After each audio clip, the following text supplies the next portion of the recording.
Oi, gente. Hoje nós vamos falar sobre aquilo que Jesus falou para 4 discípulos seus. Vós sereis pescadores de homens, tá certo? É a liturgia do domingo de 25 de janeiro.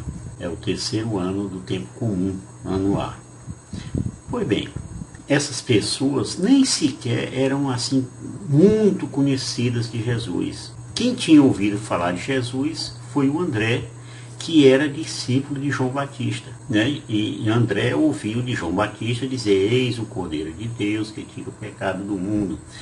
E aí, quando João foi preso, André encontrou com Jesus e, quando estava lá na praia, o André disse para o Pedro: olha, esse aí é o Messias, tá? Muito bem, mas vamos voltar aqui ao nosso assunto. O povão estava lá na beira da praia e Jesus estava ensinando, estava proclamando a palavra. Esse povo tinha sede nos seus corações, pois a religião da época estava assim meio que parada, estática. Um povo sem, um sacerdote sem vida, sem sabor, né? E isso gerava nessa gente um sentimento de frustração. Por quê? Porque eles estavam sofrendo tanto, coitados. Não tinham a quem recorrer, não tinham uma orientação espiritual. Em vez de palavras de revelação, havia somente aquela coisa da tradição. Leia isso, leia aquilo, oh, Moisés falou isso, Moisés falou aquilo, tal. Ficava naquela coisa, tá certo? Tu és Senhor, o meu pastor, por isso nada em minha vida faltará. Então nós vamos começar a falar aqui do chamado dos pescadores por Jesus. Vejamos como é que tudo isso começou. Qual foi o contexto disso?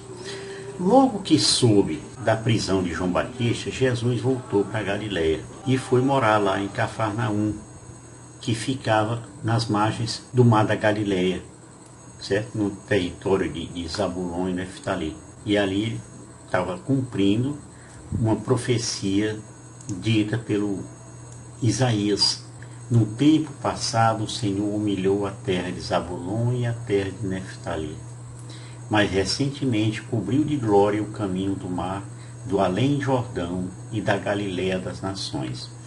Pois bem, um certo dia então, e Jesus estava andando à beira lá daquele mar da Galiléia, e ele viu 2 irmãos, Pedro e André. Simão, chamado Pedro, estava lá com o outro irmão, e esse André, como já falei, era discípulo de João Batista. Então ele disse para Simão: achamos o Messias, que quer dizer o Cristo, né? O ungido, né?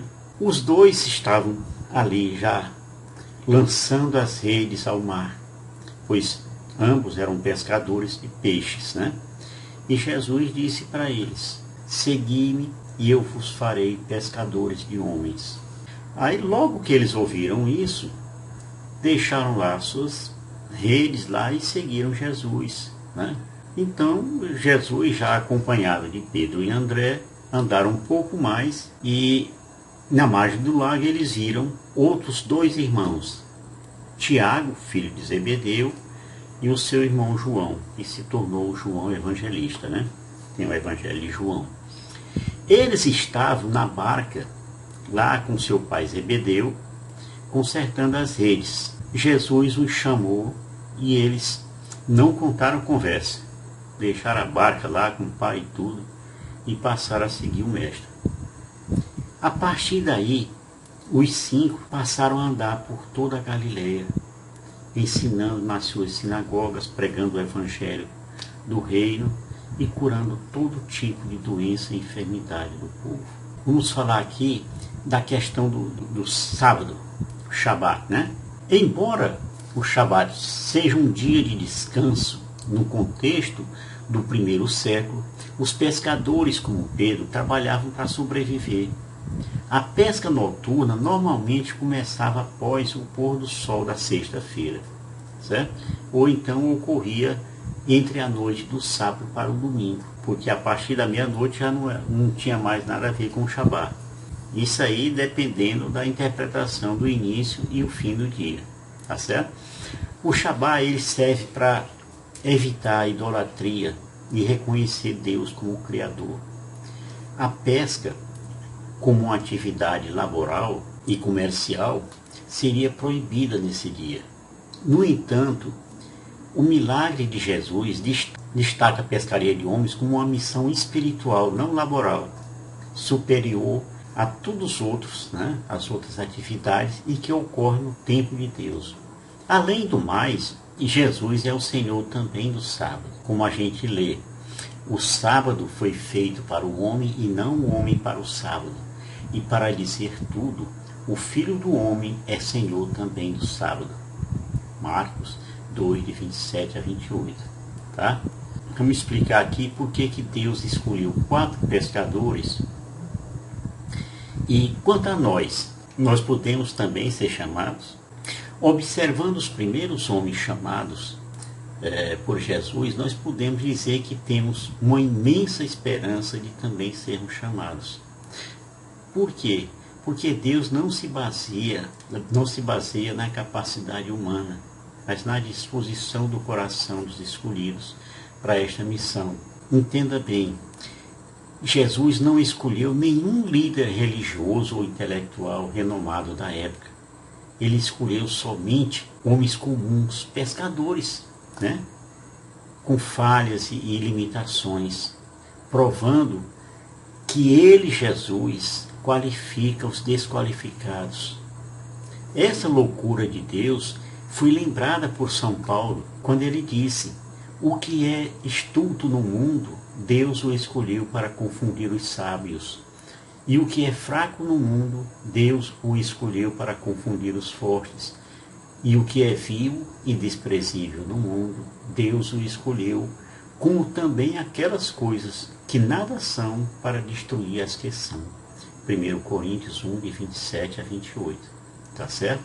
Vejam que mesmo falhando, como Pedro falhou, né? Negou a Jesus e tal, e os outros também que abandonaram Jesus naquele momento da prisão, todos foram restaurados e usados com poder após o Pentecostes, a descida do Espírito Santo.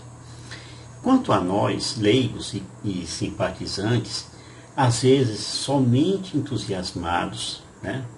Quantos de nós não fomos entusiasmados tentando fazer pregação? Cabe uma advertência.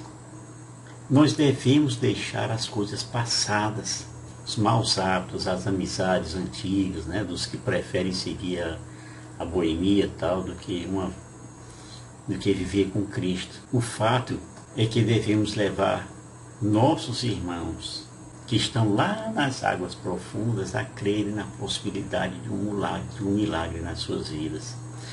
Nós lemos em Jeremias 16, versículo 16: vou mandar, oráculo do Senhor, pescadores em grande número para que pesquem.